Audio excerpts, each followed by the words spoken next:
жол нысанының да санитарлық қорғау аймағы 1000 метр, алайда осындай қашықта орналасқаннан кейін қала аумағына ешқандай әсері жоқ. Келесі жалпы жоқ арқа жалпы қазіргі бұл қаланың қазіргі жағдайын көрсететін схема аумақта қазіргі кезде пайдалану схемасы деп аталады. Жоспар. Жаңа айтып кеткендей орналасу жағдайларын айттым. Енді жалпы қала аумағындағы аймақтар селективтік, өндірістік және қоғамдық орталықтар деп сарапладық. Оның селективтік аймағы негізгі бөлігі енді Сырдарияның оң жағалауы және темір жолдың арасы. Одан кейінгі дамып келе жатқан сол жағалау дейміз. Оңтүстік шығысында негізінен бір қабатты кварталдық құрылыс, ол да табыс бөгет ауылынан жалғасады. Өндірістік аймақ темір жол бойымен 3 өнеркәсіп торабын анықтады. Оның орналасуына байланысты солтүстік, батыс және оңтүстік шығыс аймақтары деп шартты түрде атады. Қоғамдық орталық қала темір жолмен бөлінгендіктен қызмет көрсету орталықтары бірнеше қосалқы орталықтан тұрады. Яғни жаңа айтып кеткендей тарихи орталықтар, оңтүстік шығыс орталығы, Сұлтан Бейбарыс даңғылының бойына, солтүстік батыс орталығы және сол жағалауда қалыптасып келе жатқан орталықтар.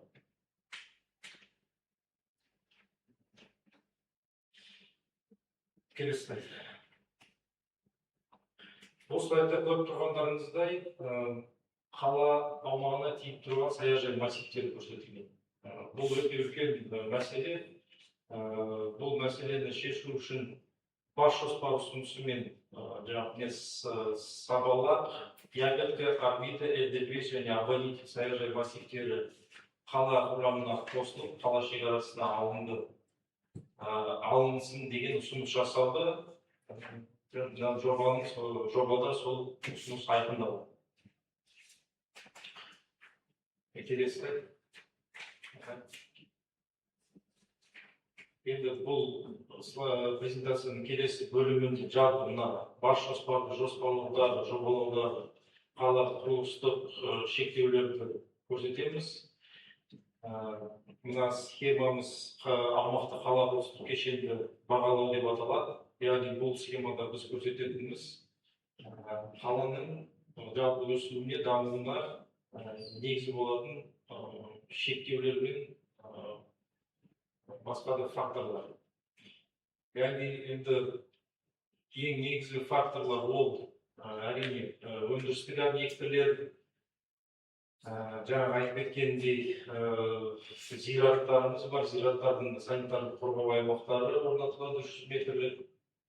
Одан кейінгі бағалау факторы ол инженерлік геологиялық тұрғыдан қарастырылады аумақ.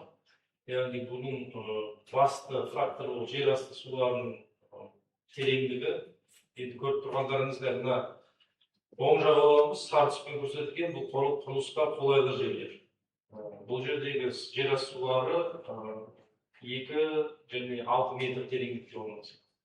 Ал енді сол жағалауда жер асты сулары жердің бетіне өте жақын орналасқан, 1 метрдей жерден су шығады.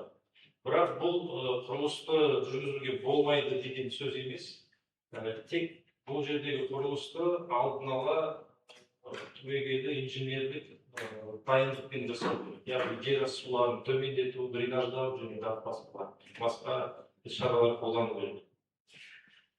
Басқа табиғи өндірістік нысандардан басқа үлкен жаңа айтып кеткен тас жолдарда, тас жол шектеу болып табылады, темір жол шектеу болып табылады. Себебі бұлардың да қорғау аймақтары болады, шектеу аймақтары болады. Оның барлығы бұл жобада ескерілген.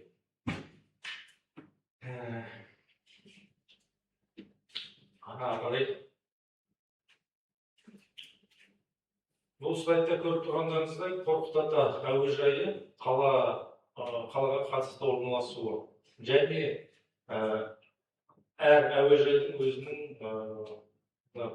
бірнеше сатыдан тұратын, бірнеше деңгейден тұратын қорғау аймақтары ол бекітілген. Яғни мына көріп тұрғандарыңыздай құрылысқа шектеу болатындай қашықтықта шектеу болатындай аймаққа кіріп тұрған жоқ қала аумағы, бірақ өзінің бір белгілі бір регламенттері бар. Яғни осы мына әуежайдың 15-13 шақырымдық аймақтарында мысалға белгілі бір шаруашылық қызметтерін атқаруы, ол ауыл шаруашылығы, жаңағы айтып кеткендей қатты тұрмыстық қалдықтар сақтайтын полигондар, олар 15 шақырым қашықтан сыртында болу керек. Келесі слайд. Бұл слайдта қала аумағында және іргелес жатқан аумақтарда орналасқан зираттарды көрсетіп отырмыз. Барлығы 17 шақты зираттар бар, және оның 12 зираты қала аумағында орналасқан. Біз жобалап отырған шекараның ішінде. Қазіргі таңда бас жоспар ұсынысымен бұл зираттар жабылды. Яғни қала әкімінің қаулысы шықты. Сол қаулы шыққан күннен бастап бұл зираттарды санитарлық қорғау аймағы 300 метрден 100 метрге дейін кішірейтті. Келесі. Бас жоспардың үлкен бір жетістіктердің бірі ол Сырдария өзенінің су қорғау белдеуі мен су қорғау аймақтарын бекіту бойынша жасалған жобаны жаңарту. Яғни бұл жоба 2005 жылдары ма қателеспесем орындалған болатын, және ол уақыттан бері қарай дарияның арнасы едәуір өзгеріп кеткен. Яғни бұрын су қорғау белдеулері болған аумақтар қазір дарияның арнасынан әлдеқайда тыс жерде қалып қалған. Соның барлығы мына бастапқы мәліметтерді талдау, топографиялық түсірілімді талдау және басқа да бастапқы жұмыстардың арқасында анықталып, облыс әкімдігіне жобаны жаңартуға ұсыныс жасалды. Ол жоба жасалып, облыс әкімдігінің қаулысымен бекітілді. Келесі.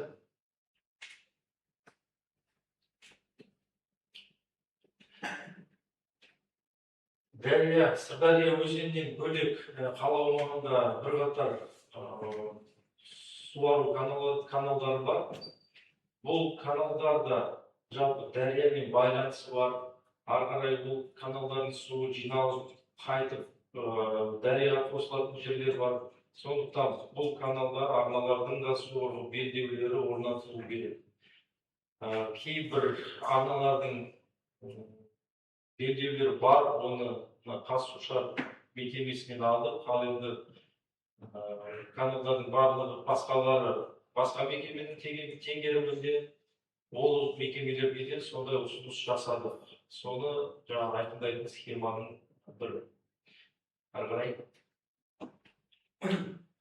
Жалпы бас жоспар, үлкен қаланың бас жоспары екі деңгейден өтеді. Екі сатыдан. Біріншісі ол тұжырымдама дейміз, концепция. Қаланың жалпы 2050 жылдан кейінгі даму бағыты. Бұл жұмыс аясында концепцияның екі нұсқасы орындалды. Яғни бірінші даму концепциясының бірінші нұсқасы бойынша біз бастапқы шекараның ішінде қалып, қала аумағы 20.700 гектарға тең болады, және халық саны 50 жылға дейін шамамен 480 мың адамға дейін есептеледі деп анықтады. Келесі. Екінші нұсқасы бойынша қалаға іргелес жатқан жаңа айтып кеткен ауылдарды қосу арқылы қала аумағын өсіру ұсынылған болатын. Яғни Қызылжарма, Қарауылтөбе, Белкөл, Тасбөгет, Махамбетов ауылдарын қала аумағымен біріктіру. Бұл жағдайда қаланың аумағы 24.860 гектарға тең болып, болжамды халық саны 600 мыңға дейін жету керек болады. Енді бұл концепция нұсқаларын талқылау барысында бірінші нұсқаға таңдау жасалып, сол бірінші нұсқа жалпы бас жоспардың негізгі жұмысына негіз болып келді. Келесі.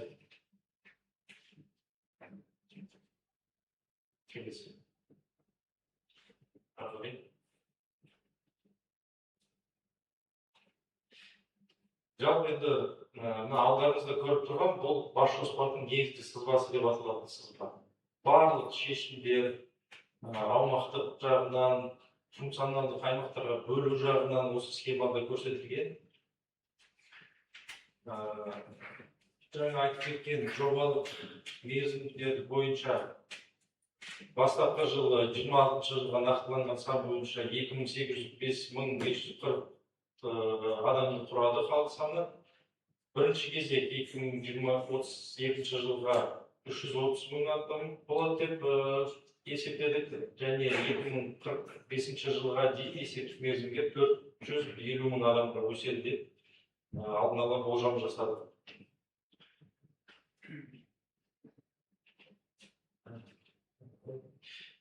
Енді бірінші есептеулердің негізі ол әрине халық саны болғаннан кейін тұрғын үй қоры, жилфонд дейміз. Қазіргі кезі жағдайы, бірінші кезекте есептік мерзімге бүкіл есептеулер жүргізілді.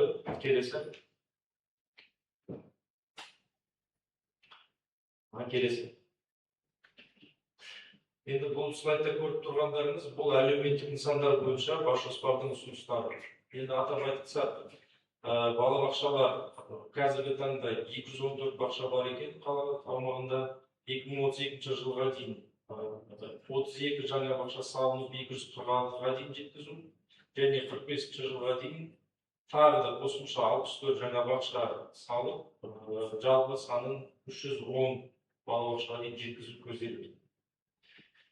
Мектептер бойынша қазіргі таңда 66 мектеп, бірінші кезекте 82 мектеп болады, яғни 16 жаңа мектеп, және есептік мерзімде тағы да 26 жаңа мектеп салынып көзделген. Емханалар бойынша қазіргі таңда 11 емхана, бірінші кезек 4 жаңа емхана, 45 жылға дейін тағы да 6 жаңа емхана құрылысы көзделген. Мектептен тыс мекемелер қазіргі таңда 3 мекеме бар, және есептік мерзімге дейін 5-ке дейін жеткізу көзделген. Одан кейінгі әлеуметтік нысандар санаты дене шынықтыру, сауықтыру кешендері қазіргі таңда 7 кешен бар екен, және 45 жылға дейін жаңа 6 кешен көзделген. Жалпы айтып отырған демографиялық экономикалық есепті жүргізу үшін қала аумағы 6 жоспарлық ауданға бөлінді. Келесі. Негізгі сызба жаңа айтып кеткендей, бұл жерде енді бүкіл бас жоспардың аясында жасалған шешімдердің ұсыныстардың барлығы осы схемада көрсетілген. Яғни көріп тұрғандарыңыздай, сол жағалауды дамыту өте қатты басымдылық сипатта көрсетілген. Бұл сол жағалауды көбінесе қала тұрғысындағы көп пәтерлі, көп қабатты үйлер және қазіргі заманауи ғимараттардың құрылысы ұсынылған. Бұл схемада көріп тұрғандарыңыз, бұл құрылыстың бірінші кезегі, яғни қала аумағын біркелкі дамыту үшін бір жері ғана емес, қала аумағы түгел дамыту. Жаңа айтып кеткендей, сол жағалау жаңа қосылып жатқан саяжай массивтер, Сабала, Орбита, Ягодка, Обводительіміз бар, және солтүстік шығыстағы Бәйтерек шағын аудандарын дамыту біркелкі ұсынып отыр. Бұл схемада біз жаңа орналастырған әлеуметтік нысандарымыздың біркелкі дұрыс нормативтерге сәйкес орналастырылғаны көрсетіледі. Яғни мектептердің, балабақшалардың өздерінің қызмет көрсету радиустері болады. Көріп тұрғандарыңыздай, қала түгелдей осы әлеуметтік нысандарда қамтылған.